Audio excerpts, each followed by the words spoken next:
Investors who gear their property to gain maximum income tax benefits and who are subject to normal withholding tax from their weekly pay can attract substantial tax savings and refunds. A refund for a single property can be as much as $14,000 a year, and without a weekly tax variation in place, these funds are held by the ATO until the annual tax return is lodged. Having a lump sum at the year end is nice, but it can put pressure on an investor's weekly cash flow. Now, by lodging a weekly tax variation or income tax withholding variation, investors can request that the ATO vary the amount of PAYG tax withheld from their weekly pay, resulting in more take-home pay, releasing funds towards costs of the investment like loan payments, rates and so on. Now, joining me today is Henry Zhao from Fortis Accounting Partners. Welcome, Henry. Thank you for having me. You're welcome, Henry. Henry, we deal with people who are first-time investors and also attract many clients who have already purchased properties and they come to us to look to grow their property portfolio. And we find that so many, they haven't even got a variation in place. So talk to us a little bit about why it's important to get an income tax withholding variation. Well, just as you mentioned, it's really just purely about the cash flow. You know, the money is there, but the ATO doesn't pay interest on it. They will release the refund, but it's only 1 year later. So over this year period, you would suffer under lots of pressure to pay those additional interest and rates, so on and so on. So yeah, that variation would release the fund to you to pay for those expenses.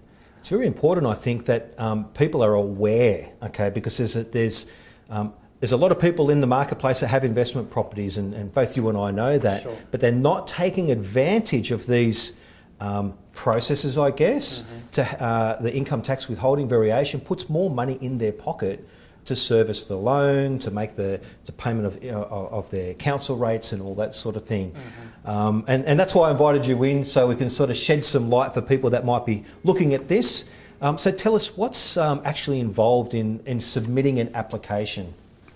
In fact, as you mentioned, if people are aware of how easy it is, that they would come forward very quickly, because the process is so easy and it doesn't take long to get it done. The only issue is that if required, you need to do it every year, because every year that the rate will be reset to the original the normal PAYG withholding rate. Yes. So the best time to do it is in July or even in June, before actually the new income year starts. Okay. Yeah. All you need to do is to bring the 2 payroll slip. And also the tax depreciation schedule if it's available already. Okay. But if it's not, it doesn't matter. You can bring your property information like a contract, the building costs, etc., and the rent. Because variation essentially is to estimate how much tax you're going to pay or refund you're going to get. So it doesn't have to be 100% accurate. Okay. Yeah. All right. So engaging a quantity surveyor to do the depreciation schedule, is that a must? It is a must by the time you do the tax return. But in some situation where that you might actually sell the property just recently, and you want that the PAYG withholding to be effective as soon as possible, then it is, as I said, it's an estimate only, and the experienced accountant should know how much roughly you would get the depreciation. So it's not a must to do the PAYG withholding, but it is a must to do the tax return when you actually lodge the return, before you lodge the return. Okay, very good, thank you. And how long does it actually take? So once you've got your application form and all the supporting documentation that's required and that gets sent to the ATO, how long does it take for the ATO to process and approve the variation? It will take a maximum 2 weeks. Generally, we find it's probably 1 week time, provided there are no errors in the application. In generally, if error would arise when you put a ridiculous figure or some very out of the norm figures in particular item, and the system would knock back straight away. So it shouldn't happen when you put it through, but you will be warned if it happens. Okay, so I guess that sort of just confirms why it's important to have an experienced accountant handle this for you. You can go and do it on your own, but there might be delays if there's slight errors. Correct. Yeah. Okay, so the ATO approves, and then they've got to contact the applicants in payroll from their employer, and then it's a matter of them applying the less amount of tax being withheld. Yeah. Correct. Okay. But the taxpayer itself will be notified this decision. Okay. So in some cases where that you might suspect the payroll is not taking a proactive action, you would actually take action to remind them and make them aware of this issue. So there's a bit of onus on the applicant, the person, to call be payroll and say, hey, listen, you're still taking too much tax out. Yeah? Exactly, correct. It's better in my pocket than the ATOs. Exactly. All right, very good. So I've got a couple of questions here, and I thought I'd make sure that I write them down so I don't miss anything, because it's very, very important. But before I continue now, you've got a few offices now. You've just opened up a new one, Henry. Yes. We are expanding quite fast. We bring the new partner in as well. Yep. He's also got a footprint in the West area, located Concord. Okay. So now we have 3 offices, City, Eastwood, and the Concord.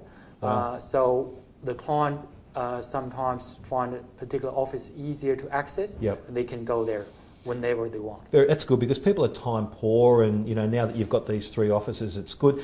Just on that, do you handle interstate clients? So let's say somebody's in Victoria or Queensland, are you still able to service their needs? We do. We have quite a few of these.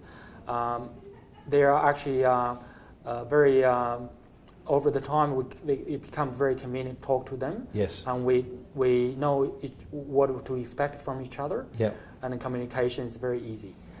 Because we're dealing with a federal tax system, there's no difference between different states. And nowadays with the technology such as this shared drive or Skype and everything, just like you're sitting in front of me. It's crazy, isn't it? Technology has just grown so much these days. Exactly, you can, chat to somebody on Skype or FaceTime if you're into that sort of thing. Yeah. You can actually email. Email is still the principal, basic form of the communication, but people now are using more and more some other platform to communicate as well. Okay, excellent. And finally, is there any advice that you can give anybody out there who wants to apply for an income tax withholding variation? What should they do? They should, as you said, it should actually really should do it, because it's really helping them with very minimal cost, and they should help them with cash flow. They almost feel like, in some cases, they almost feel like they are actually in the exactly same cash flow situation as before. But without doing this, you could experience some cash flow shortfall. And it's easy. It could be done by yourself if you are very confident and you've been dealing with the issue before. Yep. It's not an issue, but I would definitely recommend you actually consult with the experienced agent for the first time at least. Yeah, absolutely. To make sure that what should be covered and what should be excluded from that conforms. Very good, great advice. Thank you very much for coming in. No Henry Zhao, Fortis Accounting Partners. Thank you.